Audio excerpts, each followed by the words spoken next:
Tā, man arī rāda brīdinājumu. Jā, spiežu, ka piekrītu. Jā, Jā. viss labi.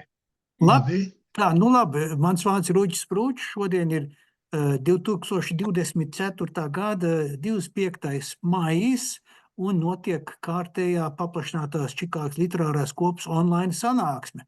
Un mums ir liels prieks, jo šodien mums pievienojies ir grāmatas Skaistums un nemieris autors Svens Kuzmiņš. Un šodien mēs gribētu viņam prasīt šādus tādus jautājumus, varbūt attīstīt kaut kāda veida pārunas, diskusijas tieši par šo grāmatu. Tad grāmatā ir milzīgi bagātīga viela iekšā, un mēs droši varētu visu dienu un nakti pavadīt runājot par viņu. Bet varbūt es no sākuma došu vārdu Mārim, jo Māris bija galvenā lokomotīva šī pārunu cikla vadībā. Tā kā tu jau kaut ko iesāki teikt, Māri, pirms es tev pārtraucu. Labi, paldies, Uģi. Jā, man tas jautājums rodās no šīs idejas, kad šī sērijā es esmu, kā mēs visi zinām, tās ir balstīts uz īstiem cilvēkiem, vēsturiskiem cilvēkiem, rakstniekiem, bet grāmatas tiek veidotas kā romāni, kā nevis tieši biogrāfisks grāmatas, bet noveles, romāni ar izdomātiem notikumiem, ar tēlojumiem. Un man šī tēlojuma ideja ļoti svarīga liekas, jo kā mēs piedzīvojam šo tēlu, Kārļa Skalbes tēlu, viņš likās ļoti, varētu teikt, privāts. Mans jautājums tad izceļās ar to, par tiem materiāliem, kādus jūs lietojat, un cik daudz jūs balstījāties uz tiem materiāliem, un cik, varbūt kāda veida materiāli tie bija, vai bija kaut kas personīgāks, arī tā kā dienas grāmatas, vai vēstules, vai piezīmes un tādas lietas. Jā. Es ļoti daudz dabūju lasīt Kārļa Skalbes vēstules. Man šķiet, ka es izlasīju visas, kuras bija pieejamas, vismaz kuras man izdevās publiski pieejamos avotos atrast, visām es izgāju cauri, kas ir diezgan pamatīgs apjoms. Latvijas valsts vēstures arhīvā ir Kārļa Skalbes fonds, kur ir vairākas tādas, patiesībā diezgan lielas kolekcijas ar Kārļa Skalbes saraksti, kur ir vēstules viņam un vēstules no viņa. Tad eksistē vesela kolekcija literatūras un mūzikas muzejā. Kaut kas ir arī reto izdevumu un rokrakstu krājumā Nacionālajā bibliotēkā. Tie ir tiešie materiāli, kas ir saistīti ar Kārli Skalbi. Vēstules, ko Kārlis ir rakstījis citiem, pa lielākai tiesai ir arī atšifrētas un pieejamas, tās nav obligāti jāraksta rokrakstā, kaut gan es, protams, kad vien man bija izdevība, mēģināju paturēt rokā fiziski to materiālu, grāmatas pirmizdevumu, tur Ziemeļmeitas manuskriptu, piemēram, ar to domu, ka no tāda tēlojuma viedokļa, lai nodibinātu zināmu empātiju ar šo tēlu, ir ļoti svarīgi paturēt rokās tos pašus priekšmetus, kurus ir turējis viņš. Bet nemazāk svarīgi, kā es drīz vien sapratu, ir arī vēstules, ko citi ir rakstījuši viņam, kas par laimi ir visos šajos fondos. Tās lielākoties nav iekļuvušas ne kopotajos rakstos, nedz arī kādos, varbūt literatūras zinātniskos darbos, bet arī fragmentāri tikai. Tāpēc tad es pētīju, ko ir citi rakstījuši viņam. Tad tas viss sāka lēnā garā paplašināties. Tad Tad es sastādīju sarakstu, kad man jau bija kaut kāds aptuvens sižeta plāns, kad es sapratu, kurā laikā kas ir noticis. Jo man ir jāpiezīmē, ka es īsti neizdomāju nevienus notikumus. Es viņus vairāk sakārtoju, kurš kurā laikā, kur varēja atrasties, kas tur varēja būt, kuri tur varēja būt piedalījušies. Un tad man tas materiāls vērtās plašumā, jo es sāku pētīt arī iesaistītās personas, kas bija Blaumanis galvenām kārtām, Austriņš, Akurāters, Līzete, Bīruta, tas ir no latviešu literārām aprindām. Tas bija viens virziens, varbūt es kaut ko izlaidu, bet vienmēr sakot, es mēģināju dabūt rokā visu, kas vien bija dabūjams. Tas bija viens. Otrs virziens bija 5. gada revolūcija. Un tur es jau sāku caur Kārļa un viņa Akurātera un viņa laika biedru materiāliem jau saprast, ar kuriem revolūcijas darbiniekiem viņi ir bijuši saistīti vistiešākajā veidā. Liepiņš Steņka, piemēram, kurš beigās kļūst par grāmatas antivaroni. Tas bija viens, bet tur vēl bija. Viņi visi grāmatā ir arī pieminēti. Un es vērsos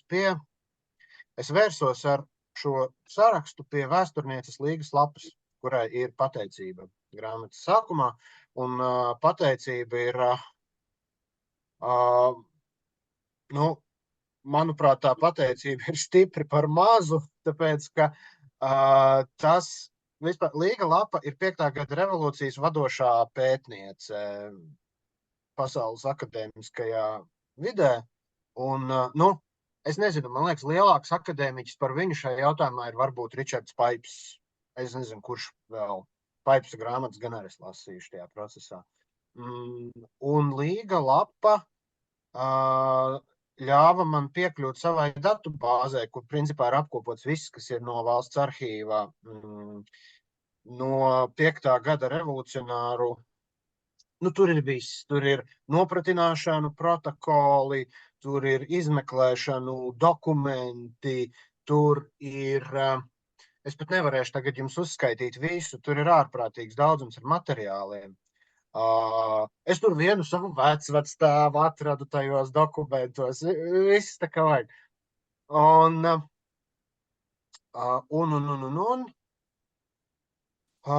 Un tas tā beigu daļa ir sevišķi, kur ir tā, nezinu, to var saukt par dramaturgisko kulmināciju,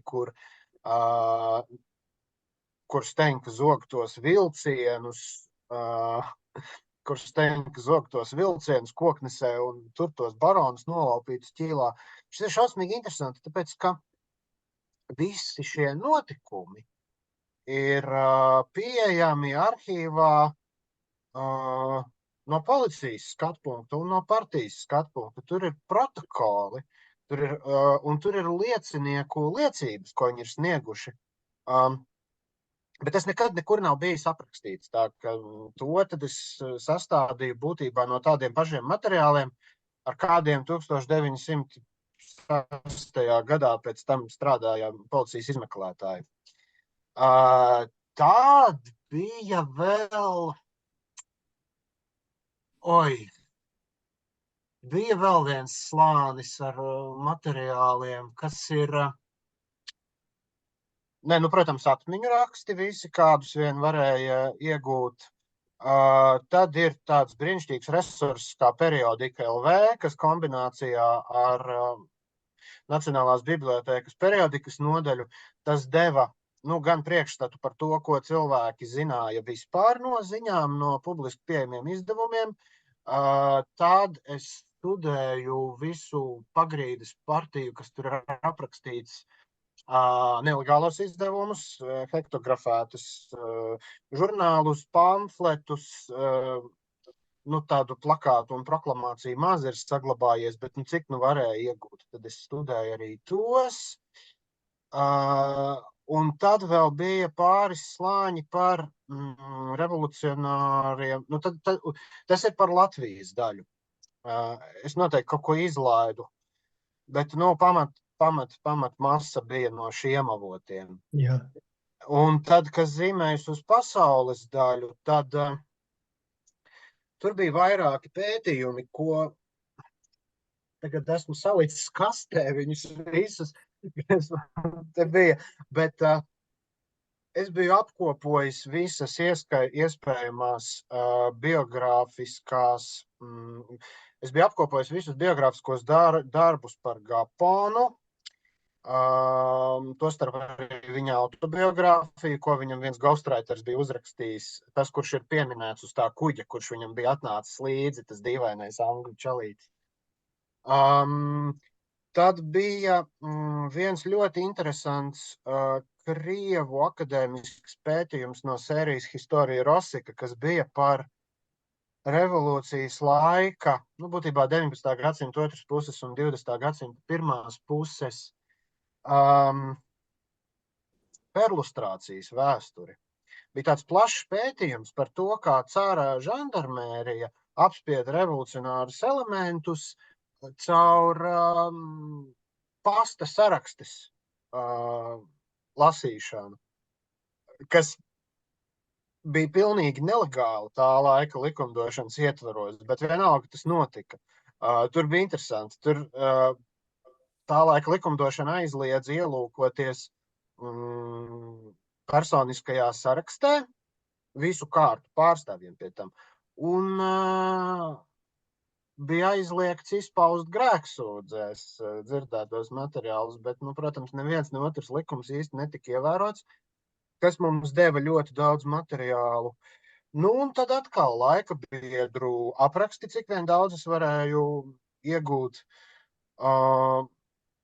Ļoti daudz arī dekadentu literatūras, simbolistu dzejas un viskaut kā tam līdzīga, vienkārši, lai iegūtu laikmeta garu. Un tad es skatījos arī, bija vairāki akadēmiski pētījumi, teiksim, par viens interesants no Daugavpils Universitātes filoloģijas fakultātes, piemēram, bija par Rudolfa Steinera, Jeļenas Blavatskas un teozofijas kustības ietekmi uz Antona Austriņa daļradi. Tad vēl bija Vers Vāveres, ja nemaldos, garāks, tad grāmatas veidā iznācis izdevums par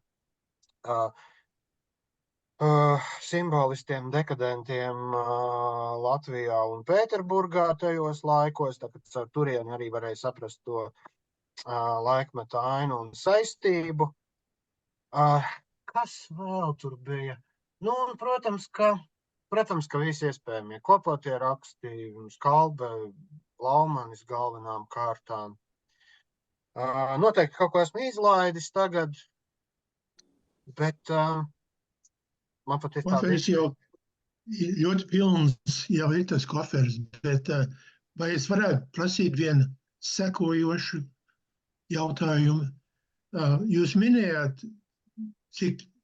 kā pirmā lieta, ko jūs ieskatījāties, bija vēstules. Un tas man atgādina par vienu notikumu šī jūsu grāmatā, kur vēlu vakarā Kārlis raksta mīlas vēstuli Lizetei. Jā.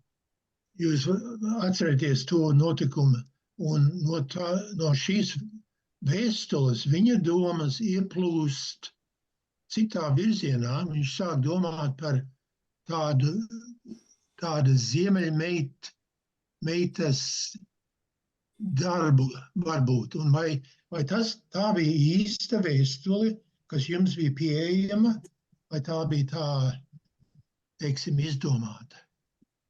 Tur bija tā.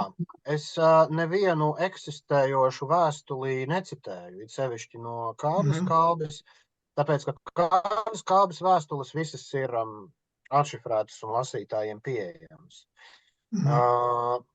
Tieši tāpat, kur bija sarakstē ar Maksimu Garkiju un Ļevu Tolstoju, arī tās ir manis rekonstruēts. Šīs bija tās vēstules, par kuru eksistenci es biju dzirdējis no vairākiem avotiem, un tā kā nebija iespējas nocitēt viņas tieši, tad es mēģināju būvēt tekstu pēc tādiem principiem, pēc kādiem rakstīja vēstules tas pats Kārlis, piemēram. Jo ap to laiku, kad es rakstīju to daļu, es jau biju izlasījis tik daudz Kārļa vēstuļu, ka man jau tā valoda pati no sevis raistījās visnotaļ tādā toņkārtā, kādā viņa ar Lizeti mēdza sarakstīties. Ar Tolstoju un Gorkiju bija tieši tas pats, es biju tik daudz lasījis viņu vēstuļu, ka man jau sanāca tā, ka jā. Var sakot, tas tāds stilistisks vingrinājums bija. Un arī, tās Kārļa vēstules Lizetē, tas ir tāds diezgan pamatīgs teksta bloks, jo viņš ir arī nozīmīgs no pētniecības viedokļa, no filoloģijas viedokļa mūsdienās, tāpēc, ka nav jau Kārlis, teiksim, rakstījis dienas grāmatu. Jā. Lizete ir uzrakstījusi vienu atmiņu rakstu, kurš, manuprāt, ir diezgan nepilnīgs, jo rakstīts vēlāk no atmiņām pēc pasūtījuma. Un līdz ar to, jā, viens no galvenajiem avotiem ir vēstules, un visbiežāk tā ir vai nu Kārļa saraksta ar Lizeti, vai nu Kārļa saraksta ar Blaumani. Un tas, ko es gribēju, bija iedot to vēstuļu garšu, necitējot nevienu īstu vēstuli, lai tad, kad cilvēks, kurš šīs grāmatas iespaidā cerams, paņems Kārļa kopotos rakstus, vai nu to izdevumu, kur ir fragmenti, vai nu to izdevumu, kur ir pilni teksti, jo, ir dažādi, ja. Un tad lasot tās vēstules, liksies, jā, skaidrs, te tas ir tas virziens. Ja. Tā ka tā, vienmēr sakot, man bija galvenais uzdevums bija izvairīties no tieši citēšanas, bet lai tomēr izklausās tā, kā tas varēja būt. Jā. Paldies. Jā, Sven, vai jūs izmantojat, lai radītu šitos te eseru kaujas grupas attēlojumus, vai jūs gadījumā neizmantojat Savinkova paša rakstītos romānus? Es izlasīju Savinkova,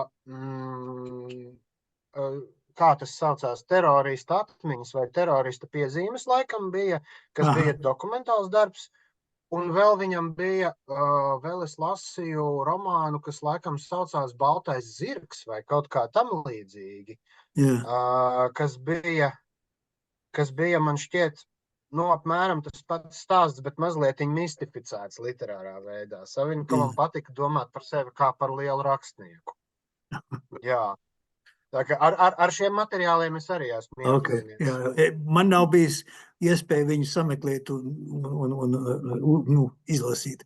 Bet tikko es uzzināju, kad Saviņkovs ir atstājis kaut kādu literāru mantojumu, tad man bija diezgan skaidrs, ka droši vien tas ir kaut kādā veidā tieši vai netieši iekļūs arī skaistumā un nemierā.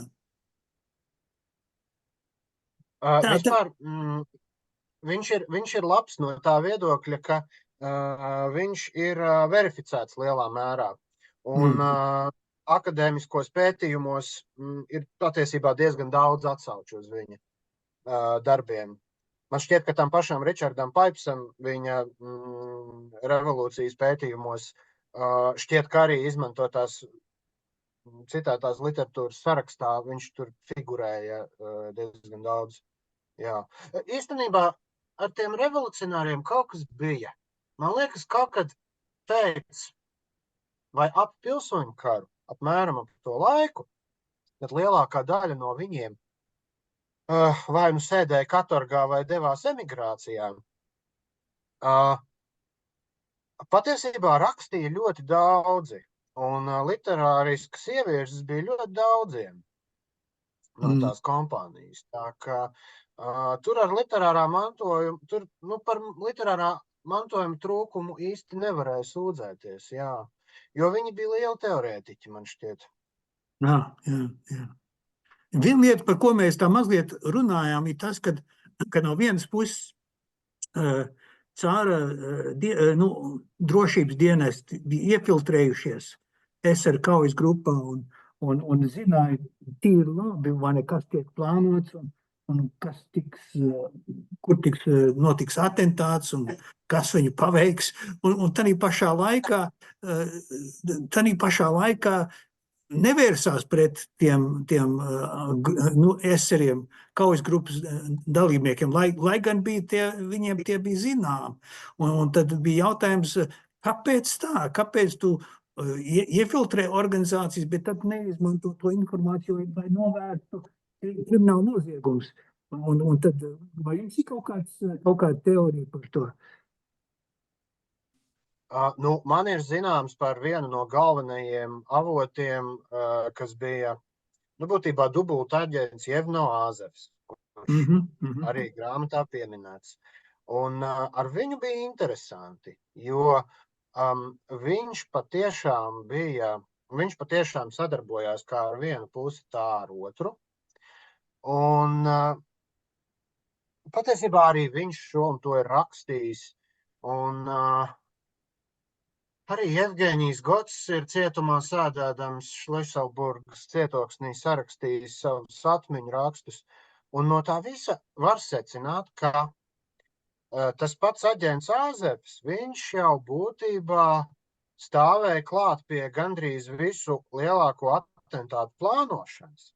Un tad bija interesanti, no drošības dienestiem viņš guva informāciju, caur kuru bija iespējams šos atentātus plānot. Un tad pēc tam par saplānotajiem atentātiem viņš ziņoja drošības policijai, bet dozēti. Proti, ja viņam bija zināmi, 5 atentāti, no 5 viņš noziņoja par 3. Un tad viņš pats pie sevis spēlēja tādu atsevišķu spēli, kur viņš zināja, cik atentāti ir saplānoti, un viņš zināja, cik no tiem tiks neutralizēti un cik nē. Tur bija tā aina, kur ir 3 Sergeji, kas brauc karietē. Atentāti bija saplānoti pret visiem 3. Bet tas bija pēc tā paša Āzefa aprēķina, ka cauri izgāja tikai 1. Un nebija tā, Jā, ka... viņš ļoti... Vai nav, es prāsu, es nezinu, neesmu vēsturnieks, vai nevarēja būt iespēja, ka pašos drošības orgānos bija simpatizētāji, revolūcijai simpatizētāji, kas kaut kādā veidā bremzēja. Es pieņemu, ka varētu būt, jā. Jā. Es pieņemu, ka varēja būt provokātori kā no vienas puses, tā arī no otras, noteikti. Bet ir vēl viena interesanta lieta ar dubultu aģentu Āzefu. Tas, cik milzīgas ir šī cilvēka pārvērtības vienā ierakuma pusē un otrā, kad viņš atrodas, tur gribot, negribot sāk nākt prātā kaut kādas teorijas par to, ka vai tas nav kaut kāds personības dalīšanās gadījums, par kādiem psihiatrijā ir zināmi. Protams, man nav pilnīgi nekādu datu, kas šo pieņēmumu nedz apstiprinātu, nedz arī apgāstu. Taču es esmu to dzirdējis arī no citiem, kas šo laiku posmu ir pētījuši, ka tur ir kaut kā grūti iedomāties, ka viena un tā pati persona tā ir. Jā. Tur ir vispār tas, tagad atskatoties tik senā vēsturē, gribot, negribot, vietām gribas arī no tāda mazliet psihiatriska diagnostikas viedokļa arī uz to paskatīties. Jo tam bija diezgan nozīmīga loma, protams, arī, kaut uz to pašu Gaponu var paskatīties kā uz tādu, es domāju, mūsdienu psihiatrijā viss tas ir aprakstīts, kas ar šo cilvēku notika. Un arī ir tāda varbūtība, vēl viena varbūtība, kad Āzevs izmantoja savus sakarus ar drošības orgāniem, lai tiktu vaļā no sāncenšiem SR kaujas grupā, jo viņam arī bija sāns. Jā. Arī to viņš darīja. Arī to viņš darīja. Ļoti liela nozīme ir iekšējai cīņai visu revolucionāro organizāciju starpā.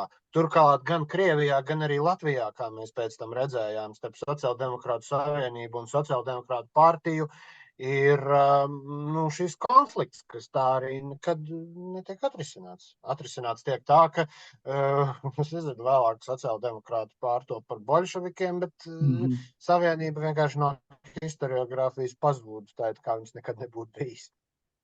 Tā ka jā, partija iekšējai cīņai tur arī bija ļoti liela loma. Es atvainojos, Māris, tu pārtrauc.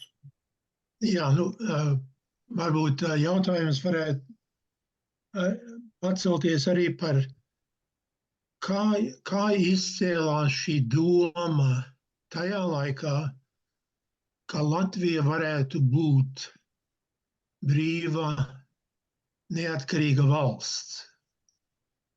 Ka tā domāšana no sākuma laikam nebija, bet mēs tagad lasam, piemēram, to gabalu, kur Miķels Valters pacēla šito ideju, un tad ir Kārļa Skalbes runa tautskolotāja konferencē, kas arī pacēla šito ideju, un kura tad tiek noraidīta no Jansona Brauna kā fantāzija vienkārši. Tā ideja nāk no Londonas un Šveices kreisi domājošajām aprindām. Miķelis Valters ir viens no galvenajiem šīs idejas proponentiem un runas vīriem. Protams, ka var skatīties Londonas diasporu tā laika un Cīriks diasporu un atrast diezgan daudz personāžus. Prominentākie no tiem, protams, ir Valters un Klāra un Andrejs Kalniņš. Jā. Un tie ir tie, kas šīs idejas būtībā šeit ieveda no rietumiem. Jā. Un cik tā ideja pašam Kārlim Skalbem iesēdās?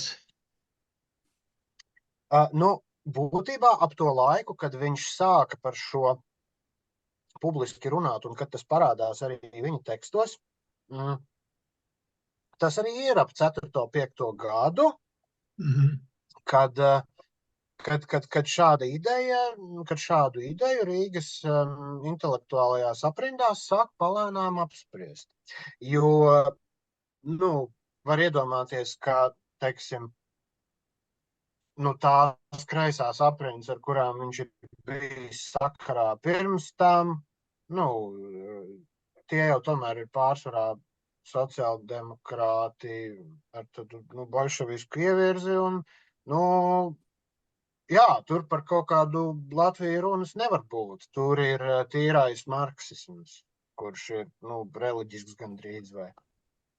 Tas ir partijas ideologu aprindās, bet tādam vienkāršam latviešu strādniekam vai zemniekam, tādam, kas nav vidusšķiras pārstāvis, tas idejas, varbūt, ka pat nemaz tik ļoti tas vienkāršais cilvēks neatšķir vienu no otras. Jā. Tā ka tas tiešām, tas ir tādās ļoti intelektuālās, humanitārās aprindās. Jā, un vai tā runa ir vēsturiska, vai tā bija tēlota, izdomāta? Nācās notēlot, jo tās runas teksts nav pieejams. Ir pieejami dažādi apraksti par to, kāda tā runa ir bijusi un kāda ir bijusi reakcija.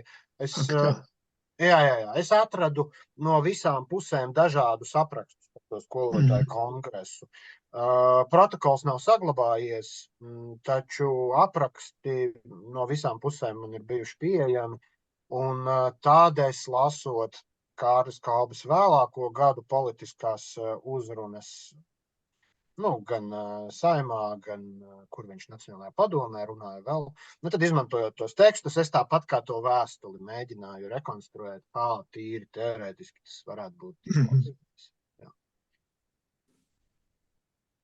Varbūt nedaudz vienkāršojot, bet te pašā laikā lai 21. gadsimta lasītājiem arī būtu saprotams. Tas Kādēļ bija arī tieši tas te 5. gada laiks likās tev tik interesants, vai tieši tas, kad tas ir maz literatūrā apstrādāts, vai tieši mēģināt norādīt uz tām pārmaiņām, kad, Kārls Skalbe no sākuma tāds radikāls un vēlāk tāds tautas vadoņu domātājs un saimā un tā tālāk. Kādēļ tu izvēlējies to posmu no viņa dzīves? Pirmkārt, tas posms bija vismazāk aprakstīts. No Kārļa skatu punktu viņš bija aprakstīts vismazāk, bet arī vispār literatūrā, latviešu literatūrā, tas 5. gads, viņš figurēja padomju laikā, bet tur tas bija pavisam jau tādā sovietu ideoloģijas mērcē, tas nevienu vairs neinteresē, un no pētniecības viedokļa tas viss arī bija, godīgi sakot, diezgan nekam nederīgs. Bet tādā mūsu laiku literatūrā, un arī, godīgi sakot, mūsu laiku kīnā, es vienkārši to nebiju redzējis, man pašam bija interesanti uzzināt, kas tur īsti un kā tur tie zobratiņi griezās. Es nekad nebūtu iedomājies, ka ierakšos tik ļoti dziļā pētījumā par to visu. Bet bija skaidrs, ka tās pārmaiņas ir tik patiesībā tik grandiozas un neapturamas, ka vienā brīdī es sapratu, ka ja Kārlis Skalbe kā rakstnieks ir izveidojies tajā periodā, tad pie tik spēcīgām tektoniskajām svārstībām šo notikumu iespējas uz viņu un uz viņu laika biedriem un uz vispār šajienas intelektuālo vidi ir jūtams joprojām. Un tas nav, tam vairs nevar vienkārši tā ar glanci pārskriet pāri. Ja jau tu sāc, tad ir skaidrs, ka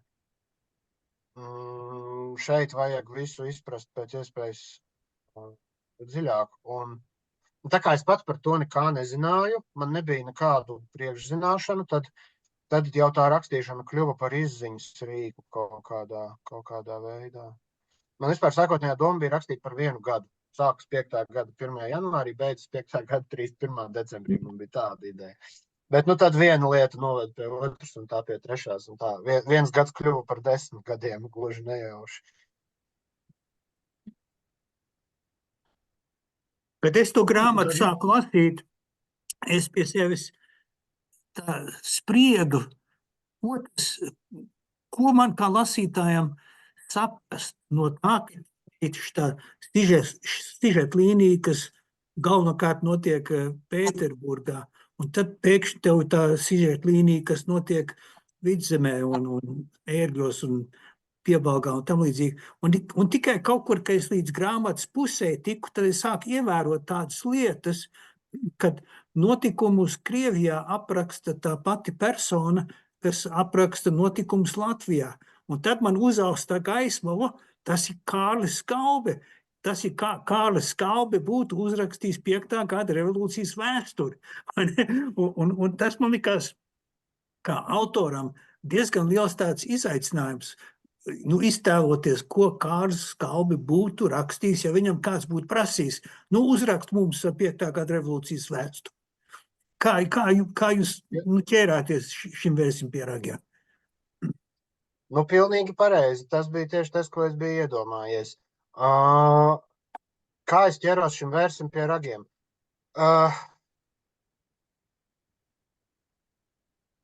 Kārlis Skalbe 5. gadā žurnālā Kāvi uzrakstīja eseju Revolūcija Krievijā.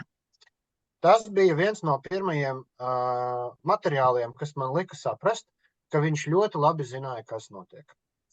Tie nebija kaut kādi abstrakti notikumi, ko viņš ir izlasījis avīzēs vai padzirdējis tur kādā pulciņā.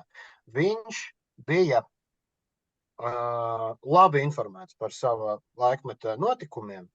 Un šodien ir ārkārtīgi pateicīgs stāvoklis mums, kur mēs zinām visu notikumu 1000-kārt izanalizētos cēloņus un sekas un visus sīkos notikumus, kuriem Kārlim pieejas varbūt arī nevarēja būt Bet varbūt arī varēja, kas to zina, to mēs nevaram pārbaudīt. Bet no viņa esejas var secināt, ka viņš ļoti labi saprot, kas notiek.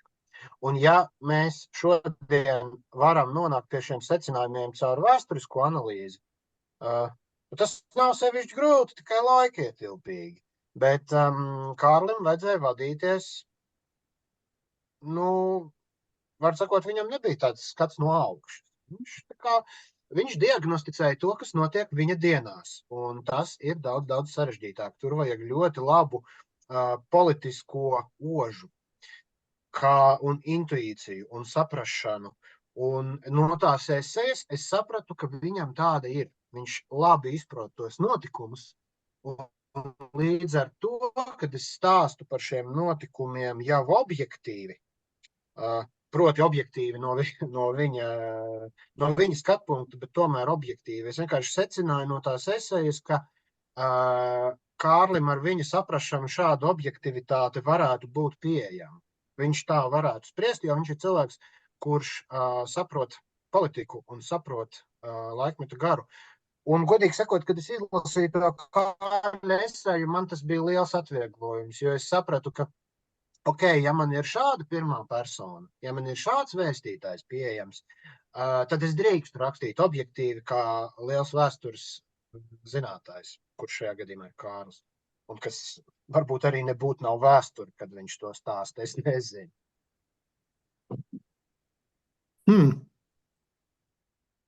Jā, par to eseju Tā ka tas bija tas, kas mani...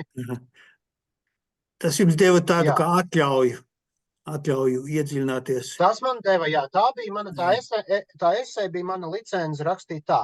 Tāpēc, ka pirms es biju lasījis to eseju, es zināju, ka man vajag nevis abstrakti kaut kur fonā notēlot šos te vēstures zobratus, kas viens otru griež ļoti sarežģītā sistēmā. Bet es tā kā zināju, ka man vajag lasītāju tur ievest iekšā.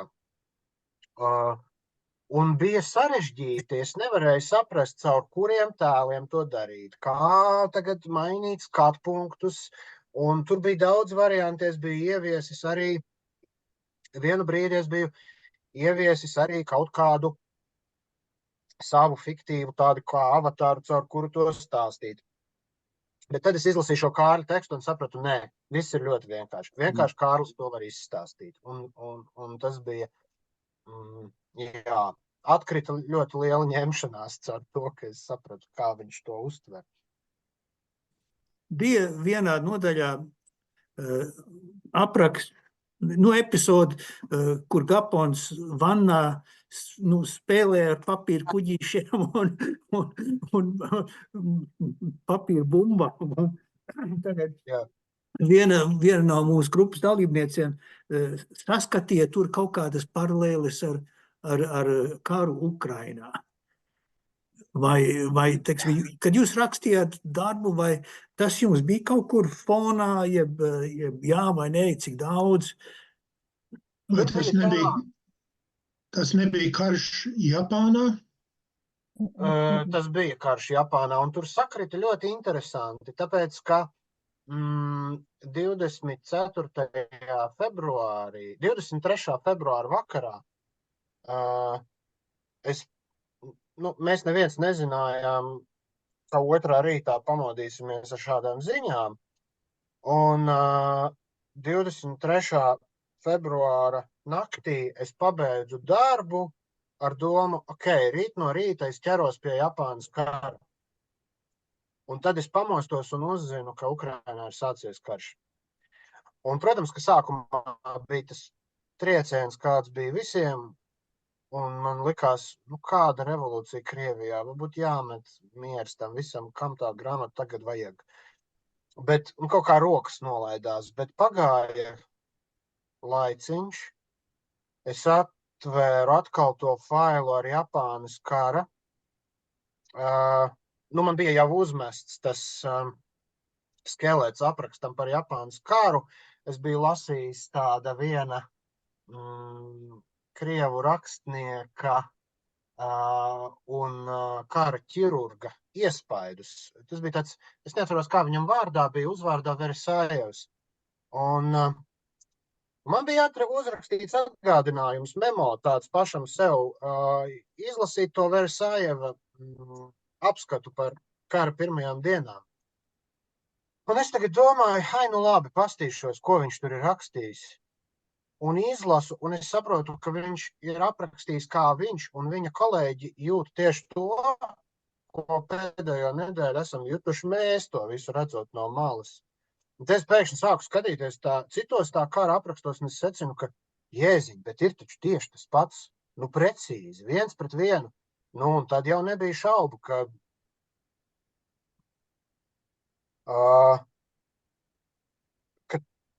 tā tad ir cilvēku sajūta šādā brīdī.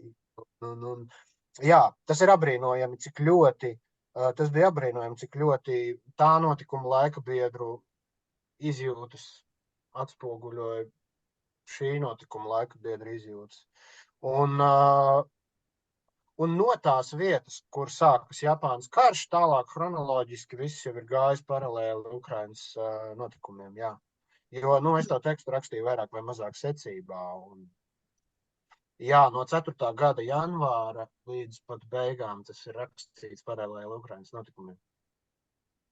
Interesants. Jā, tāds ļoti neticams gadījums tas bija, bet tā tas bija. Tad mēs varam cerēt, ka Krievija pazaudēs arī šito karu. Jā, tas bija īstenībā tā paralēli ar Japānas karu un visu tālāko. Tas arī bija tas, kas man deva cerību tajos pirmajos mēnešos. Kaut kādā ziņā tās grāmatas rakstīšana man lielā mērā atgrieza veselo saprātu tajā emociju jūrā.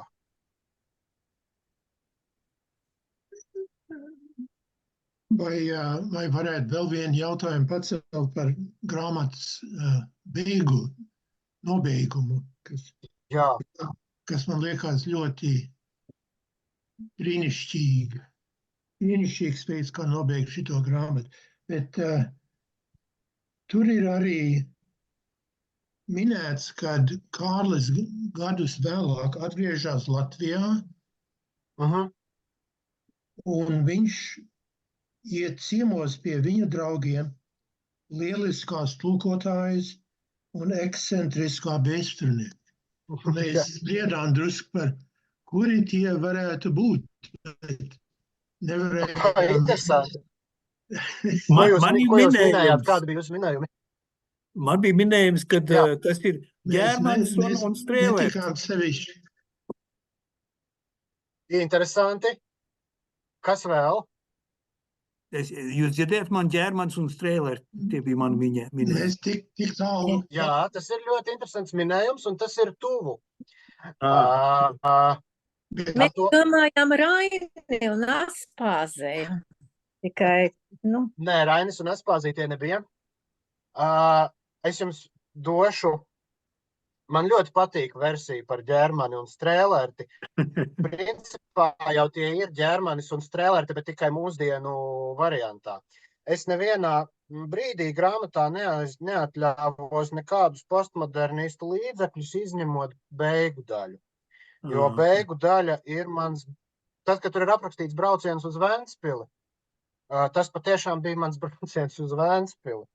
Un viss tas, kas ir beigu daļa, viss tas ir būtībā tas ir tas, kas notika ar mani tad, kad es rakstīju grāmatas beigas. Personāžs, kurš raksta grāmatas beigas. Tur es atļāvos sapludināt sevi ar Kārli kopā, jo man negribējās arī, izdevniecībā prasīja, it kā, lai būtu kaut kāds pēcvārds, bet man tik šausmīgi nepatīk pēcvārdi grāmatā. Es domāju, es uzrakstīšu jums pēdējo ainu tādu, kas ir pēcvārds arī.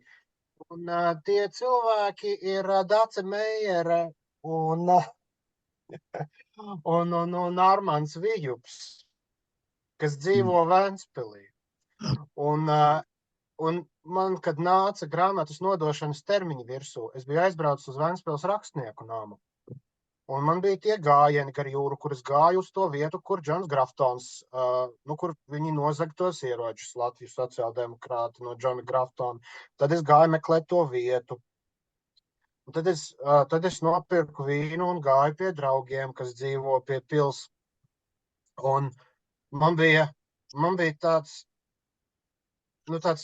mētelis vecs un sarkana šalla, un tad kepka un mūsas. Un tad es ierados tajā skatā pie Mējers un Vilpa. Un tad bija tieši tas dialogs, kas tur ir aprakstīts. Viņš tieši tāds dzīvē bija. Un tā tiešām arī bija, ka pie viņa stāvēja tās divas kartiņas ar Skalbi un Blaumani. Tur nekas nav sacerēts. Un viņš tiešām man rādīja savu Japānas lietu kolekciju. Mēs tiešām arī dzērām vīnu no tiem sakē traukiem, kas tur ir aprakstīti.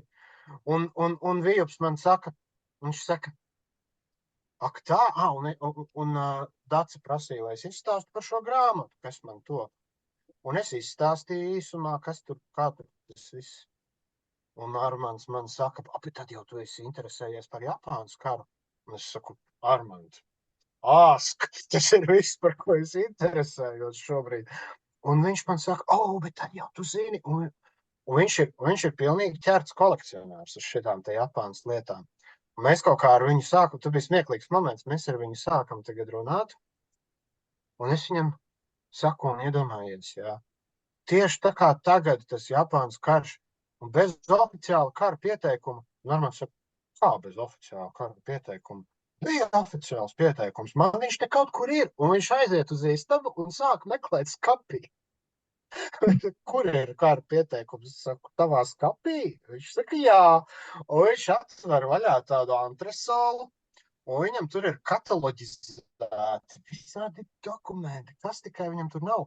Un viņš izvilka tādu apmēram 2,5 metrus garu vīstokli, kas bija uz bambusa papīra, kas bija Japānas imperātora kara pieteikums Krievijai, par ko Krievu historiogrāfijā vispār nekas nav minēts. Un tas acīm redzot bija dokuments, kas tika izsludināts ārlietu ministrijām un kaut kam tādam, un arī imperātora portretu, viss tā kā vajag. Tā kā jā, es uzzināju, ka oficiālais kara pieteikums atrodas Vijupas skapī. Un tā, var sakot, un tās beigas ar Blaumani ir saistīts galvenokārt ar to, ka man uz beigām katru nakti sapnī rādījās Blaumani. Jā. Un tas man liekas, kas ir brīnišķīgs par šito nobeigumu.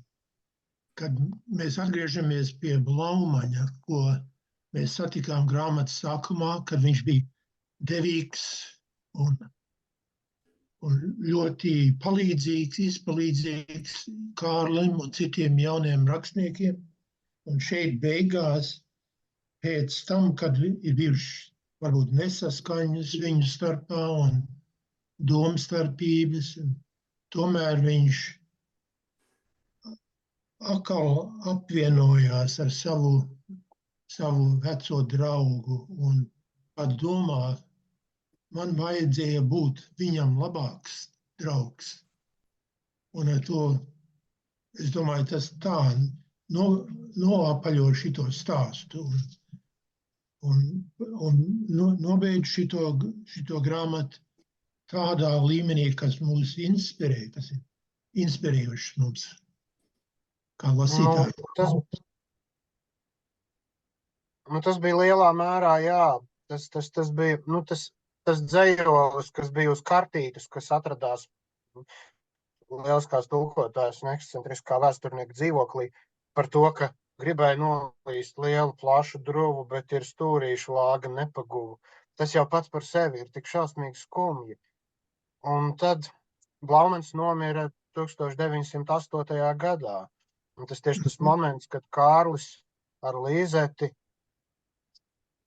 man palika iespējas no sarakstas, no dokumentiem, no visu kā tāda, ka viņi nepaguva tā lāgā atvadīties. Un tā jau vienmēr ir, kad kāds tuvs cilvēks aiziet, tu vienmēr domā, kāpēc bija jābūt tik sīkumainiem, kāpēc bija jāielaižas kaut kādos smuļķīgos ķīviņos, taču mēs visu varējām labāk, mēs varējām būt labāki. Un, jā, tas ir ļoti, ļoti traģiski, bet tā tas diemžēl ir. Jā, bet man jautājums runājot, lasot grāmatu, mēs daudz runājam arī par to izteikto Blaumaņa nepatiku pret Lizeti, te par tiem ķīviņiem pieminot. Vai tajās vēstulēs varēja tā just, kad viņam tiešām nepatika tā Lizete un uzskatīja, ka Lizete kā traucēkli skaldas kārdiem? Nu jā, viņš arī rakstīja par to, ka, Kārli, tu vispār esi palaidies ar to sievišķi tagad, viņš bija greizsirdīgs. Tā Bet kā aina to greizsirdību var just caur vēstulēm, to var just? Jā, tur ir arī tas, ka Kārlis, caur vēstulēm ir arī ļoti labi jūtams, ka Kārlis ir apvainojies, un tad tur ir tie momenti, kur viņi nāk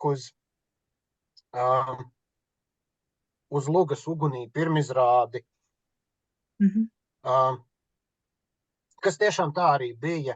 Tas tā arī apmēram notika, kā man tur ir aprakstīts, ka viņi atnāk ar Lizeti, un tur, kur arī pie Blaua viņi ir, un Blaumanis tur kaut kā, vēl nedaudz un sāks kaut ko intriģēt gandrīz vai, viss šitais starp viņiem tiešām izskatās, ka notika, un jā, tur bija tāds vēsāks līdz ar to periods viņa attiecībās. Bet, beigās jau tu saproti, ka tie ir kaut kādi muļķīgi, vispār nevajadzīgi dzīves sīkumi. Mums ir bijuši pārunas šur un tur sakrā citiem darbiem par to, vai Blaumanis bija gejs. Un par to, acīm redzot, ir notiek debatas. Un kaut kādā veidā, ja mēs tieši to skatāmies uz to jūsu grāmatu ar tādām brillēm, tad varētu secināt, ka jūsu grāmatā aprakstītie notikumi nav pretrunā ar to teoriju. Vai tas bija jums apsvērums? Jā, es liecos domāt, ka tas no vienas puses nav it kā tik nozīmīgi. Latviešu literatūrā ļoti daudz apspriež to, vai viņš bija, vai viņš nebija. Un Nabaga Līvija Volkova, viņa ir visu mūžu pētījusi Blaumani, un viņai it kā ir visi iespējamie dati, kas liek vismaz noprast to, kad varētu būt. Kārļa mazdēls jau pilnīgi skaidri tas zināms, ka bija, un tā tālāk. Un mani daudz vairāk izbrīnīja tas, ka Latvijā tas joprojām ir tik ļoti big issue, ka, bija, nebija, tad. Jā. Man daudz jocīgāks likās pats tas apstākļus, ka pie mums jau 30 gadus lauž šķēpus par to, ka bija vai nebija.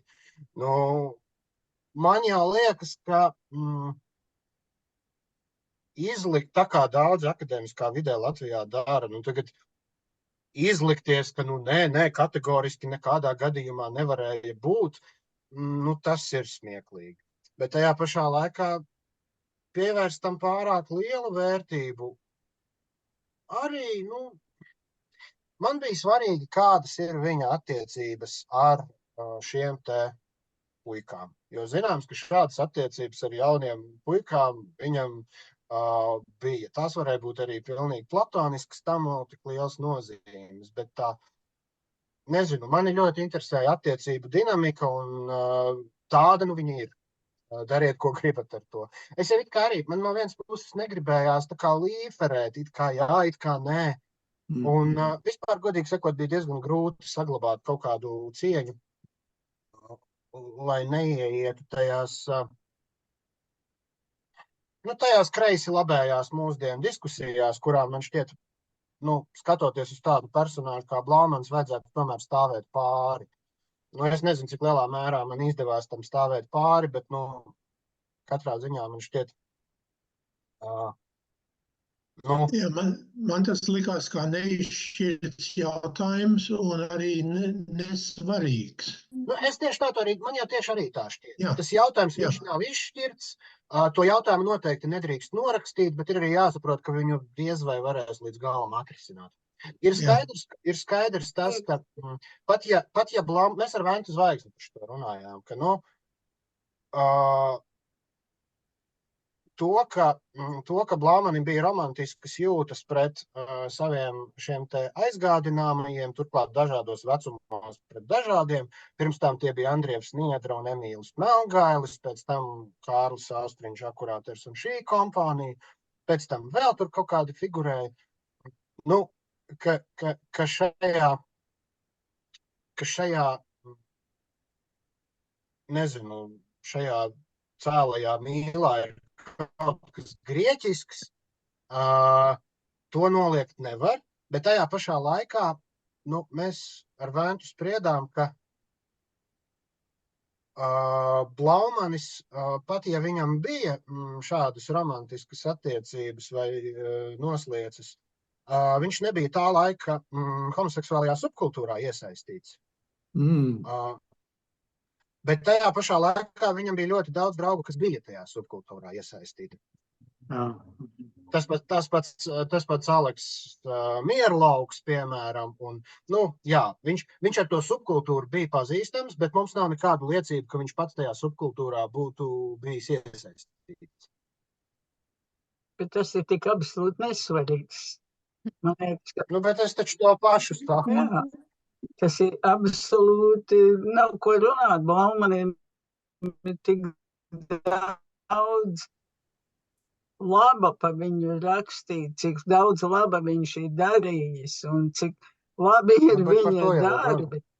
Kāpēc par to spriest vispār? Nu, redziet, latviešu sabiedrībā tas vienu brīdi bija tāds topiks, jā, nu, un es te pieminēju nabaga Līviju Volkovu, kas ir brīnišķīga pētniece. Es ļoti daudz izmantoju, esmu viņai pateicīgs par viņas pētījumiem, bet mani satrieca tas, cik ļoti viņai bija, teiksim, svarīgi, lai viņas pētītais, tur, nu, lai būtu izslēgta jebkāda iespēja, ka tur kaut kas tāds varētu būt. Nu, tāpēc, ka es nezinu, mums tāds, acīm redzot, konservatīvisms te akadēmiskajā vidē valdīja, ka cilvēks, kurš ir uz tādu postamentu, viņš taču nedrīkst, nu, latviešu aizspriedumi, neņemiet vērā.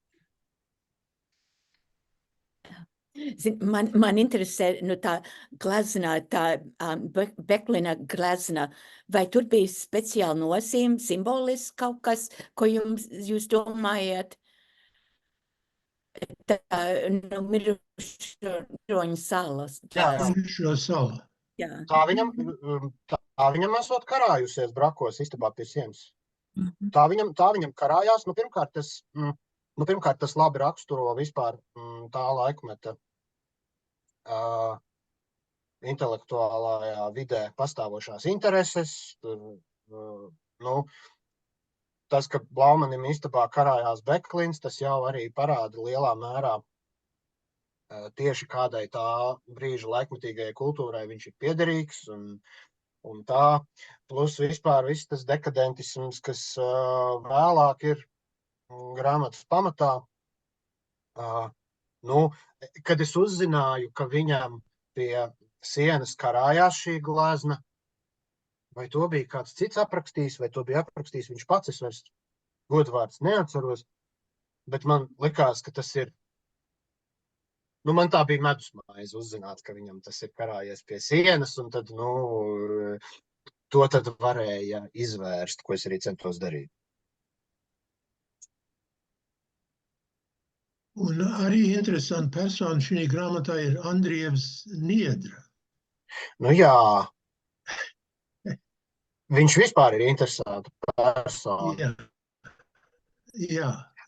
Gan Blaumaņa kontekstā, gan arī tā laika kontekstā. Jo no revolucionārajām aprindām, protams, viņš bija nīsts un nievāts, un viņu patiešām esot apspļaudījuši un gandrīz piekāvuši tajā skolotāju kongresā, kad viņš mēģināja paust it kā reakcionāras idejas. Kaut gan es lasīju mazliet, ko Niedra pauda tajā laikā saistībā ar revolūciju. Es lasu, ko viņš ir teicis, un es domāju, nu, es nevaru nepiekrist. Tas ir ļoti saprātīgi, ko Niedra saka. Bet, nu, nē, tas negāja cauri tā laika revolucionārajā Rīgā, jā. Un tur vēl bija ļoti interesants moments ar to Niedru. Viņš taču bija, vienu brīdi pie mums runāja, ka atcelšanas kultūra ir mūsdienu fenomens. Absolūti nekādā ziņā nē. Andrievu Niedru boikotēja. Bija no partijas izdot vadlīnija visiem boikotēt Andrieva Niedra izdevniecības darbus. Un viņam piederēja žurnāla Austrums apgāds tajā laikā. Un viņu, man liekas, vienas sezonas laikā nokancelēja līdz tam, ka no 4000 abonementu gadā, ko viņš pārdeva, viņu iedzina reāli bankrotā un beigās vēl tur bez maz vai dedzināja, bet metas mietbumbas uz kioskiem, kas tirgoja Niedras laikrakstus. Jā, viņu kancelēja ne pa jokam tajā laikā. Un es domāju, Bet tā kā mēs zinām jā, viņa vēlāko vēsturi, tas arī iespaido mūs šī laikā, kā mēs skatāmies uz viņu. Man liekas, viņš izceļās tikā ļoti tāds nepatīkams, klāt esošs cilvēks, kas izraisa neērtības sajūtas citos vienkārši. Brīžiem jau, draņķis viņš arī mācēja būt. Tas, ka viņam visur bija tik daudz ienaidnieku, tā nebija sagadīšanās. Kā viņš ar to pašu Laupani izrīkojās, tā bija pilnīga sūdzība. Un viņš bija arī liels intrigants. Viņš bija arī liels intrigants. Arī drusciņ kaut kādā ziņā tāds Kazinovas tips. Viņam ļoti patika palielīties, kādas tur laulības saites viņš ar savām intrigām, kurā redakcijā tur ir sagandējis un tā tālāk. Ienaidnieki viņam Rīgā bija uz katra stūra, un viņš ļoti strādāja pie tā, lai viņi tādi būtu. Un tā pašā laikā par muļķi nosaukt viņu nevar, un viņš bija ļoti talantīgs rakstnieks par spīti tam visam. Jā. Jā. Man ir dumšs jautājums par 13. janvāru. Vai tas ir pēc vecā kalendāra vai pēc jaunā? Tā kā 13. janvāra ielas pietur tramvajam un tā tālāk. Es to neesmu varējis internetā īsti atrast. Ziniet, man liekas, ka pēc vecā. Man vajadzētu pārbaudīt, bet es gandrīz droši varu apgalvot, ka pēc vecā. Nekā tas ir tik svarīgi, bet vienkārši tur bija kaut kāda to austriņa šaušana, tur bija kaut kāda 7. vai 8. minēts, un tur vienkārši bija drusciņi, tā kā es nesapratu, kurā datumā mēs esam, bet tas nav svarīgi. Nē, man liekas, ka tas bija pēc vecā. Tas bija pēc vecā, jo man kaut kā atmiņā stāv, ka es arī redzu to 13. datumu avīžu virsrakstos. Tā laika avīžu. Jā, bet man liekas, ka tas bija pēc vecā stila. Pēc jaunā tam vajadzēja, cik tur tās 11 dienas pieskaitīt klāt. Man būtu jautājums par to episodu, kas notiek, ja es pareizi saprotu, Viktora Eglīša un Marijas Eglīša dzīvoklī, kur Antons Austriņš viņam uznāk tāda lēkme, un viņš iztēlojas, ka viņš ir atkal krastmalā un ka viņam uzbrūk dragūni un tam līdzīgi. Bet šitais te spontānais, improvizētais teātra gabals starp Birutu un Kārli, kur Kārlis tēlo Kaļājevu un Birut tēlo Ellu, lielkņazieni. Vai tas tā it kā notika? Kas jums par avotiem par šito te? Tā Ellas tikšanās ar Kaļājevu ir aprakstīta daudz un dikti, un arī Savinkova grāmatās tas ir parādījies. Es vēl kaut kur to biju lasījis. Man pat tā šķiet, ka kaut kādus dekadentus šī aina bija visnotaļ iedvesmojusi. Kaļājevs pats pēc tam bija uzrakstījis savu atzīšanos, cik ļoti viņš vīlies par to visu. Viņš pēc tam rakstīja, un tur bija laikam tā, ka tā Ella bija aizgājusi publiski uz kaut kādu izdevumu, un kaut kāds pro-monarhisks izdevums bija nopublicējis, kā viņš tur bezmaz krustus metis un ceļos piedošanu viņai lūdzis, un Kaļājevs pats pēc tam rakstīja uz avīzēm, ka nekādā gadījumā tas tā nebija, un vispār viņš bija šausmīgi vīlies, ka Ella Fjodorovna viņam varēja tā melot, un tas ir aprakstīts krustām šķērsām šī daļa, un es biju arī uzrakstījis vispirms to daļu vienkārši objektīvi no malas tāpatās vien, it kā no cietums sarga skatpunkta, bet pēc tam es uzzināju, pēc tam es kaut kur padzirdēju par tām reakcijām, kas Rīgā bija uz šiem notikumiem. Un es sapratu, ka te ir tas brīdis, kad Rīgā notikumi atbalsojas jau spēcīgāk, jo tur ir tā, ka, ja teiksim, 19. gadsimta beigās, kurš Krievijas notikums šeit, tā, avīzē parādījās, kāds tur revolucionāri pulciņā parunāja, tad aizmirsa. Tad, vēlāk jau tie notikumi, par tiem runāja, tie bija karstākie topiki tajās dienās un tā tālāk. Un tad apmēram saprotot to, tad es ļoti labi atceros to momentu, kad es pēkšņi sapratu, ka nē, man tas ir jāpārraksta tā, it kā viņi to iztēlojas, jo bija skaidrs, ka tam jau viņi visi ļoti jūt līdzi tajā brīdī. Bet kas man liekas interesanti tajā dramatizējumā, kur tas ir spontāns dramatizējums, kur Kārlis ieņem Ivana lomu, Jā.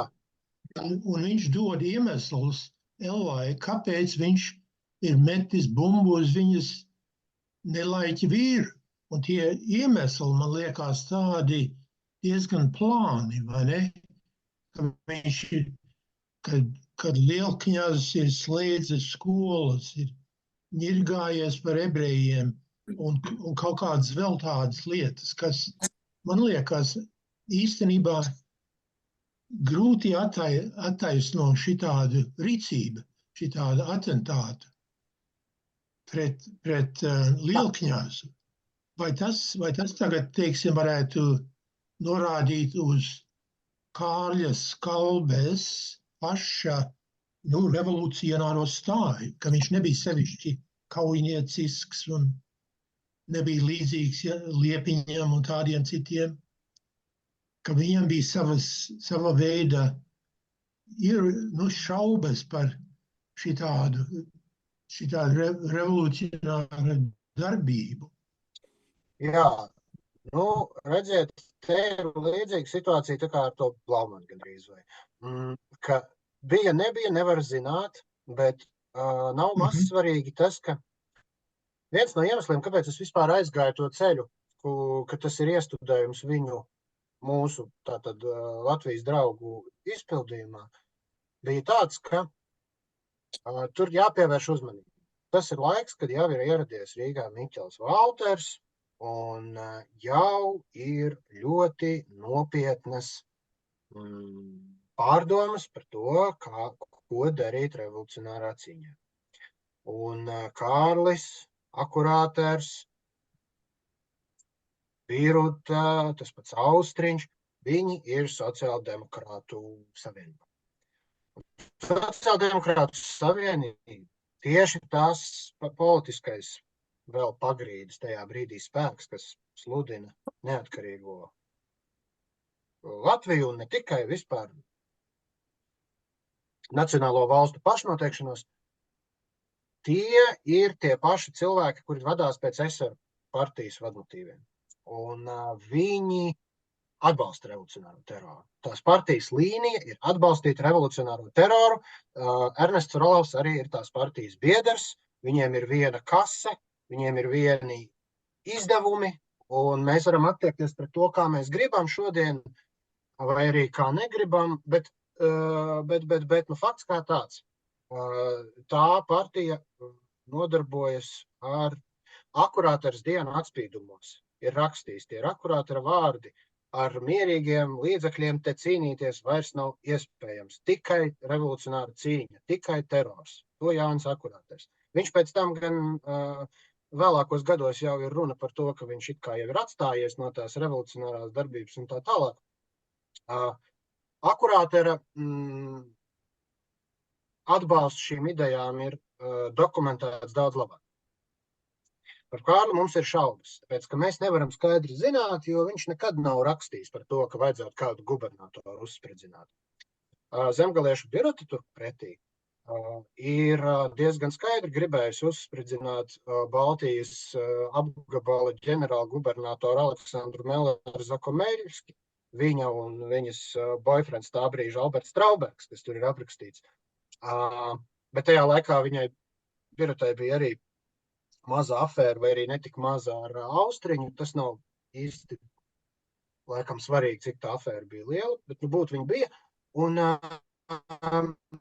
tas ir zināms arī no arhīva materiāliem, jo tajā dzīvoklī Ņevas ielā, kur Kārlis iepazīstas ar birotu, tāds liels komunāls dzīvoklis, kur visi revolucionāri savā laikā padzīvojuši, tajā dzīvoklī izdarīja kratīšanu, un tieši tajā laikā, kad tur dzīvoja biruta, un tur taču atrada pieliekamajā kambarī noslēptas sprāgstvielas, un tā bija tieši birutas un Trauberga, tas bija tieši birutas un Trauberga plāns, ka šo te gubernatoru vajag uzlaist gaisā. Tā ka, cik liels šāvējs un spridzinātājs bija Kārlis, mēs nezinām, bet ir zināms, ka tādi bija visi viņam apkārt. Bet jūsu tēlojumā Kārlis, kas ir aicināts, nāc mums līdz, saka Liepiņš. Un Kārlis saka, nē, man ir citas darīšanas. Un viņš iet izdot žurnālu, izveidot jaunu žurnālu. Man liekas, tā ir viņa stāja šī revolūcijā. Nu, tas ir tas, ko var diezgan droši zināt. To viņi, tas ir tas, kas mums ir zināms droši, jo ir saglabājušies šie žurnāli, un no turienes mēs viņu stāju varam zināt. Bet, ir jāsaprot arī tas, ka tas žurnāls, ko viņi izdeva, tas nav tādas miermīlīgās, nevardarbīgās pretošanās žurnāls. Ir jāsaprot, ka tas tomēr ir laiks, kad viņi apzinās, ka cīņa notiek, un tādā vai citā cīņas frontē viņi tomēr ir. Viņi, acīm redzot, viņi ir tajā, ko mūsdienās sauc par informatīvo fronti, bet tur viņi tiešām ir, jā. Un viņi arī dabūja samaksāt par to beigās ar pavisam īstiem cietumsodiem. Tā ka jā. Bet, kā jau es teicu, tā kā par citiem ir ļoti skaidri pierādījumi, ka viņi patiešām ir teroristiskā darbībā piedalījušies, tad par Kārli mums šādu datu nav. Bet, Jā. Kārlis cīnās ar vārdiem. Kārlis cīnās ar vārdiem, Kārlis cīnās ar attieksmi. Tas, ka viņam ir kaut kāda tur, ka viņam ir bravurīga attieksme un viņš tur nesā sarkanu neļķi atlokā, tas gan ir aprakstīt, jā. To viņš arī pat nekad nav slēpis. Un īstenībā jau pirmās Saeimas laikā, kad Kārlis jau kā pirmās Saeimas deputāts uzstājas, tajā laikā jau attieksme pret 5. gadu ir patiesībā diezgan pacelāta. Un vienā no pirmajām uzrunām, es vairs neatceros, vai tas bija Saeimai vai Nacionālajai padomē vai kam, bet man nezinu, kāpēc palicis atmiņā, ka Saeimai viņš saka, Viņš sāk ar vārdiem dāmas un kungi, šeit sēd 5. gads. Nu, proti, visi, kas mēs te esam, visi, kas mēs esam pie šīs te jaunās valsts iekārtas, mēs, lūk, visi esam 5. gada. Nu, es domāju, ka viņš sevi un savus biedrus uzskata kā cīņbiedrus, veterānus. Jā, tie ir vārdi, ar kuriem viņš sāk. Pēc tam jau tas, protams, kaut kā mazliet noiet otrajā plānā, jo tomēr notiek vēl daudz visādi citādu vēsturisku satricinājumu. Bet pēc tam īstenībā, ziniet kā, man liekas, ka tam, kas nav piedalījies, varbūt grūti saprast. Saku tēt, kā pats būtu piedalījies, bet, ir ļoti, pēc revolūcijas laikmetā, ir ļoti jūtams šis biedriskums. Gan starp Kārli Austriņu akurāteru, gan arī starp Kārli un mazāk zināmiem personāžiem, to pašu Dzenīti no ērgļiem, kas man tur ir aprakstīts. Vēstulēs Dzenītis, kad raksta Kārlim vēlāk jau 20. gados, viņš saka, bet vai tu atceries, kā mēs tur tajā laikā? Un pēc tam Kārļa bērni ir rakstījuši arī, ka, un tad, kad vecie sanāca un sāka runāt par to savu 5. gadu, tad vairs nebija apturami. Vārds sakot, kaut kas tāds kopā piedzīvots ir, jā, tas ir baigi saliedējis tos cilvēkus. Es domāju, viņi sevi uztvēra kā liels cīņas veterānus. Man palicis tāds iespējas. Man ir jautājums. Mēs runājām, vai ir saglabājušās tieši konkrētas skrejlapas, kur Kārlis ir rakstījis uzsaukums, jo mēs nevarējām saprast, vai tiešām viņš aicinātu cilvēkus uz teroriem. Tā kaut kā nelikās, ka tie būtu viņa vārdi. Vai ir kāda dokumentācija, cik agresīvs viņš bija savos uzsaukumos?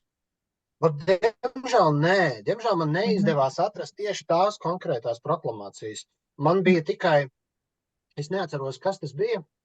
Atceros gan, Antons Birkerts bija aprakstījis pēc paša Kārļa stāstījuma, kas tajās proklamācijās ir bijis. Kad viņš trubadūriem sacerēja tās proklamācijas. Un tās es tad esmu, to tad visu es arī esmu tur iekļāvis, kas bija tajā atstāstā. Redz, ņemot vērā, ka to pulciņu vadīja Jānis Liepiņš, es pieļauju, ka tur varēja būt arī diezgan radikāli kaut kādos brīžos, jā. Bet, ir skaidrs, ka tā darbība lielā mērā arī bija tāda. Viņi ļoti mīlēja izzākāt un izķengāt tā laika pastāvošo varu. Viņi ļoti, teiksim, tas pantiņš, ja ik viens tik apvemts spētu mācītāju Kēleri, kā tad ļaudis gavilētu paršā vīru Fēleri. Pastāv divas versijas. Viena, ka tā panta autors ir Kārlis Skalbets. Otra versija, ka viņš un Blaumans abi divi kopā tos atcerējuši. Kurš ir īstais variants, es nezinu. Es izvēlējos beigās par labu drošākajam, ka, ja jau tiek, tad lai tiek kā bija. Bet arī Blaumaņa kopotajos rakstos tas ir identificēts kā viņa kopdarbs. Bet Hermans Kreicers savukārt raksta, ka to esmu tikai Skalbis atcerējis, tā ka saprot. Bet, vārds sakot, ir zināms tas, ka viņi diezgan skarbi ņirgājās par tā laika pastāvošo iekārtu, un viņi esot arī trubadūros izķengājuši, ka Kārlis esot bijis liels meistars izķengāt baznīcas gospeļus. Tas esot bijis viņam ļoti iecienīts žanrs, un ka tajos proklamācijās bieži esot parādījušies Kārļa sarakstīti joku gospeļi.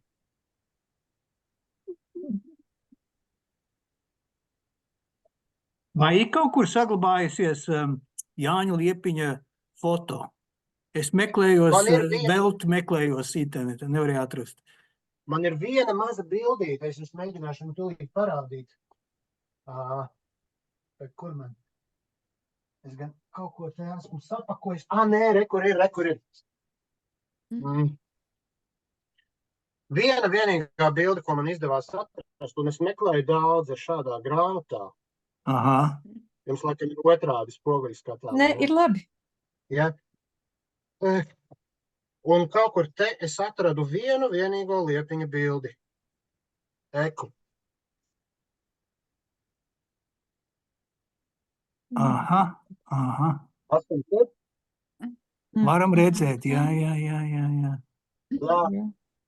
Viss, tā ir vienīgā bilde, citas nevienas, es nekur neesmu redzējis. Lapas kundze man arī nezināja pateikt, vai kāda cita ir. Arī revolucionāro cienītāju piemiņas grāmatā, tajā milzīgajā arī nav. Daini, tu kaut ko Bet gribēji Liepiņš teikt? esot bijis ļoti harizmātisks. Viņš esot bijis ļoti harizmātisks. Viņš bija kaut kas, nu tā kā šitie sektu līderi. Viņš bija tā kā kaut kāds Teds Bandijs vai Jims Jones, kaut kas tādā stilā. Viņš ļoti mācēja ietekmēt cilvēkus un manipulēt ar cilvēkiem.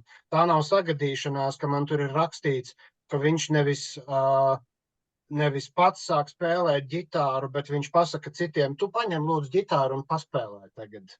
Tas ir, viss viņš ir šajā frāzē.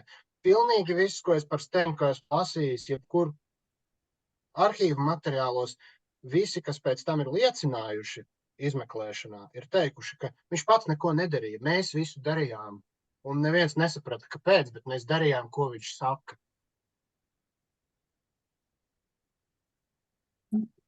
Viņš staigāja apkārt. Tā kā ja viņš liktu saviem revolucionāriem dzert kaut kādu saindētu morsu, gan jau viņi dzertu. Es brīnos, cik daudz revolverus viņš varēja panest vienā laikā. Tas, man liekas, gandrīz tā kā pārspīlēt. Katrā kabatā un kurpēs un vēl kur vēl. Tas ir apakrims, bet tāds stāsts tiešām pastāv, ka esot atnācis viens ļoti bēdīgs slavens revolucionārs pie Kārļa ar 8 revolveriem.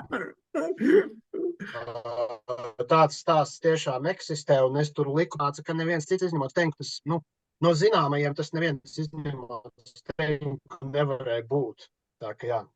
Un vai Steņķam bija kaut kāda sevišķa animus pret mācītājiem, vai tas bija vienkārši tajā laikā tāda sajūta? Laika sajūta tā noteikti bija, bet Stenka bija īpaši vardarbīgs. Un viņš patiešām, bet viņam bija kaut kas, bet tas nebija pret mācītāju. Īpaši traks pret mācītāju bija Kārļa māsas vīrs Reinholds Mednis. Tas esot bijis pilnīgi traks pret mācītāju. Jā, tas nav. Bet tas sprediķis, ko baznīcas demonstrācijā Stenka esot, viņš tiešām, tas ir ļoti labi aprakstīts, to ir pēc tam policijā liecinājuši, kas ir bijuši tajā demonstrācijā. Viņi tiešām ir pat aprakstījuši, kurus pāntus viņš ir sludinājis no kanceles tajā brīdī. Tā ka tas viss par laimi bija man zināms, bet viņam bija kaut kas ļoti ar to muižnieku. Kā viņam bija vārds, es tagad viņus visus neatceros. Laikam neatceros. Zīvers vai Fontranzē? Nē, cits kāds. Levijs, nu jā, tur bija. Levis of Menārs. Nē, neatcerēšu. Nē, tas nebija. Fontranzē. Tīzenhauzens. Arī nē. Nu piedodiet, neatcerēšos. Bet tur bija viens beigās, pret kuru viņš esot arī pavērsis ierocis un teicis, tu esi manās rokās, tu dabūsi pēc pilnas programmas. Un viņš tur uzvārdu konkrētu minēja. Un man radās iespējas, ka viņam ir kaut kāds īpaši rēķini kārtojumi ar to. Šeinfogels. Jā, Šeinfogels. Šeinfogels. Viņa darbība, es domāju, mūsos izraisīja drusku tādu kā pretreakciju. Mēs nožēlojam šad un tad viņa upuļus, tos, kurus viņš gribēja apstrādāt un spīdzināt un citādi, kaut gan varbūt mēs varam saprast, ka viņa uzskatā tie bija vainīgi cilvēki, nu tā kā tie mācītāji, bet Madlēna Fontranzē taču nebija vainīga un nebija pelnījusi šito te gandrīz spīdzināšanu, kas tika pret viņu. Nu, tā spīdzināšana bija diezgan reāla no viņa puses, jā. Un kā Nu, arī Jā, vai Biruta. ne? Biruta bija liela, viņa piekritēja, Biruta visnotaļ bija tajā sektā, bet, nu, kā jau mēs uzzinājām, kā jau es jums pirms brīža stāstīju, Biruta ar Albertu Traubergu jau arī bija tie, kas gribēja Baltijas ģenerāla gubernators spridzināt. Tā, Jā. ka, nu, viņa bija tajā radikālajā Bet flangā. kad viņa novēro Liepiņa rīcību, Jā. viņai dalītas jūtas par to, kas te ir nožēlojams un kas te ir vainojams. Nu, jā, jau pastāv iespēja, ka Levis Sovmenārs bija viņas tēvs, ka viņa ir bandu bērns Ak, Levis tā. Sovmenāram. Viņa pati diezgan nopietni attiecās par šo versiju. Aha. Skatos, ka arī mums paliek aptuveni 10 minūtes. Un es gribētu aicināt tos, kas līdz šim nav prasījuši jautājums, droši pacelt roku un prasīt kaut ko, ja jums kaut kas ir uz iekrājies, ko vienmēr gribējās uzzināt. Iveta, Daina, Antra, Vaira, prasiet droši. Es tikai gribēju prasīt, cik daudz laika vajadzēja, lai sarakstītu, lai apstrādātu visu šo milzīgo informācijas apjomu, lai sarakstītu grāmatu. Jā, kā jau es teicu, es šai projektā ielecu braucošā vilcienā, un man bija maz laika. Es uzrakstīju to romānu 2 gados, bet, nu, tas bija tā, no rīta līdz vakaram, un, godīgi sakot, es nesaprotu. Es skatos uz to apjomu, un man liekas, nu, tur vajadzēja 4 gadus, bet, nu, es ļoti dragāju, jā. Bet es gribēju pateikt vienu lietu, ja drīkst piebilst. Tas ir, Māri, atbildot uz tavu iepriekšējo jautājumu par to, ka Steņkas stāvs jūs ļoti nošokēja. Vienu interesantu faktu pateikšu jums. Es daudz lasīju, par spīti tam, ka no pētniecības viedokļa tas materiāls nekam nebija derīgs. Es daudz lasīju padomju aprakstus par 5. gada revolūciju. Un tie apraksti bija diezgan smieklīgi. Tāpēc, ka, ja tu lasīs protokolus un pilnīgi visu pārējo, kas ir par tiem revolucionāriem, tu saproti, ka tā bija diezgan brutāla sabiedrība. Bet tas, kā padomju aprakstītāji līda no ādas ārā, lai pataisītu viņus par brīnišķīgiem Robiniem Hudiem, nu, tas bija smieklīgi. Viņi tur bija tā kā apmēram tāds Batmans, kurš nekad nenogalina ļaunos varoņus, apmēram kaut kas tāds. Nu, tas tiešām bija smieklīgi, kā viņi mēģināja viņus atmazgāt, tos revolucionārus. Nu, tur bērnam skaidrs, ka tas vispār nav nopietni. Bet viņi bija izgājuši cauri pilnīgi visiem zināmākajiem revolūcijas darbiniekiem un pilnīgi visus sistemātiski atmazgājuši un pateikuši, nē, tie taču bija tur ļaunie baroni. Viss normāli. Tādus arī vajadzēja šaut un dedzināt. Bet Steņka ir vienīgais no tiem lielajiem revolucionāriem, kurš bija par traku pat priekš padomju vēsturniekiem. Viņš no padomju vēstures ir paliek droši tā kā izdzēsts. Un Steņka aizmuka uz Ameriku pēc revolūcijas. Un, nu, viņš bija tik hardkorīgs revolucionārs, ka par viņu pat padomju vēsturnieki vairs nav varējuši neko labu pateikt. Tā ka jā.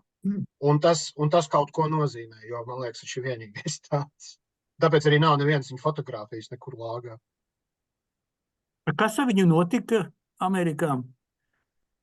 Zināms? Oi, viņš vispār, jā, viņš pēc tam kaut kādās, viņš pēc tam arī kaut kādās anarhistiskās darbībās ir piedalījies arī Amerikas kontinentā, bet cik zināms, viņš pēc tam arī ar kaut kādiem spēcdienestiem esot sadarbojies, tā ka, mierīga dzīve viņam nebija pēc tam.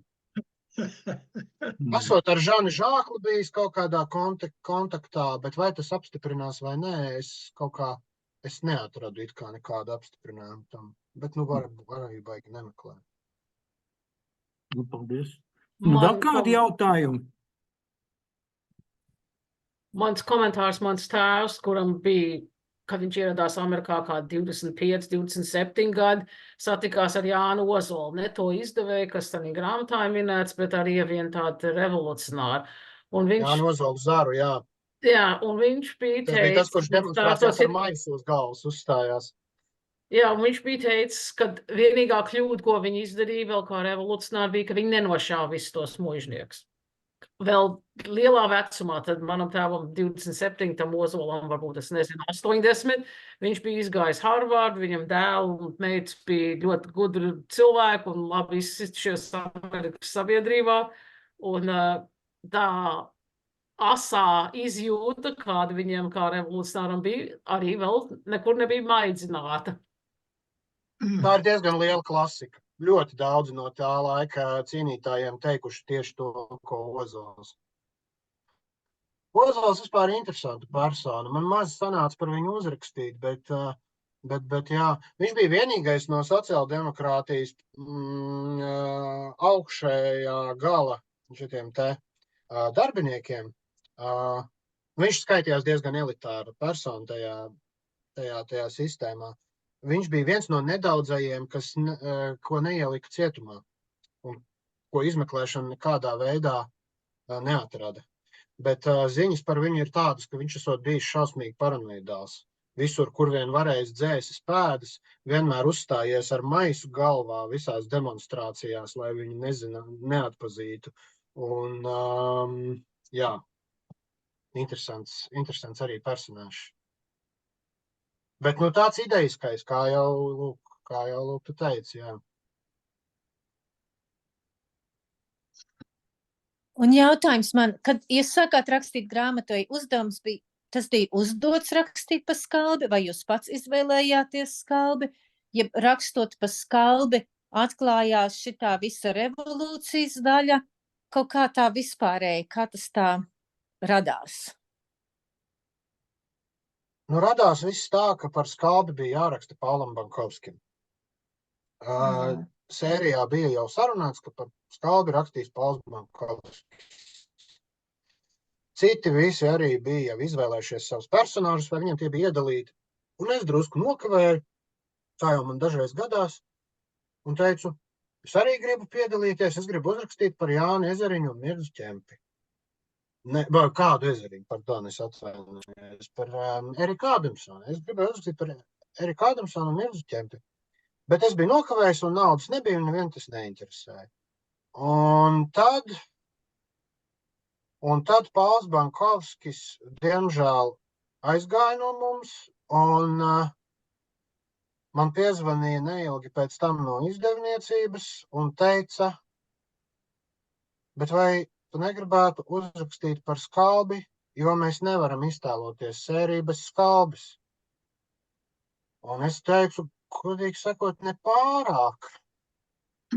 Un tajā pašā laikā es kaut kādu ilgāku laiku par to domāju. Un es esmu 100 reižu stāstījuši to stāstu, bet izstāstīšu jums arī, jo tas tāds simbolisks. Man ļoti patīk. Es izgāju tad vienu dienu pastaigāties un tā kārtīgi apdomāt to visu.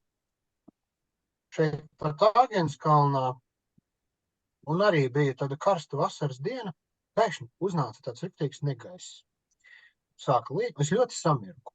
Sanācu mājās, un man bija samirkušas kurpes. Tad es izdomāju, ka vajag tagad žāvējot ielikt avīzes tajās kurpēs, lai forma nezinu. Un es nebiju vēl neko sapratis par to, vai man rakstīt to grāmatu vai nerakstīt. Un tad es atvēru tehnisko atvilkni, kur stāv vecas avīzes priekš visādām saimniecības vajadzībām. Un tur uz vāka no žurnāla konteksts vāka uz mani skatījās fotogrāfijā Pauls Bankovskis. Un viņam tas šķībais smīniņš, un viņš no tās fotogrāfijas man bez mazliet teica, nu, izdomāji. Un es, pirmais, ko, tad es sapratu pirmkārt jau to, kurpēs es viņu nedrīkstu likt iekšā. Sāksim jau ar to. Tad es viņu izgriezu no tās avīzes un piespraudu tepat pie sienas. Tad viņš kādu laiku skatījās uz mani no sienas. Un tad es tā pie sevi domāju, nu labi jau, labi. Laikam jau būs man jāuzņemās tās kalbas lietu un tā tālāk. Un tā. Bet tad es gāju no absolūtām nezinātāju pozīcijām. Gribēju uzrakstīt par visnezināmāko viņa dzīves posmu, un tas tad bija šis. Tas izvērtās par kaut ko tādu lielu. Jā, tas izvērtās par kaut ko lielu. Man jau likās, ka varbūt, es jau nezināju, ko es tur atradīšu. Man jau nebija nekādas, kā tagad, teiksim, nezinu, akadēmisko darbu pieteikumā liek rakstīt prognozējumās tēzes. Man nebija nekādu prognozējumu tēžu. Man likās, kas to zina? Būs dekadenti, būs bohēmi, baigi forši viss. Tas jau par to jau vienmēr var rakstīt. Izrādījās, ka tas bija kaut kas daudz, daudz lielāks. Ļoti labi iznāca. Es esmu priecīgi, ka mēs to grāmatu paņēmām. Labākā no tās sērijas līdz šim. Apsveicam par jūsu vairākām godalgām, ko grāmata ir izpelnījusi. Paldies. Ļoti pelnītas. No sirds pateicos. Tas bija, tas ir tāds, nekad jau nevar zināt. Tu uzraksti, nodod cilvēkiem un domā, viss, tagad viss ir likteņu varā. Tagad redzēsim, kas tur iznāca. Laikam jau iznāca. Šausmīgi bail bija līdz pašam beigām. Labi, es domāju, ka nāc laiks. Pulkstens tik iet uz priekšu, tā kā mēs parasti ap šo laiku šī punktā noslēdzam oficiālo daļu. Tā kā jūs atļaujas atslēgt ierakstu.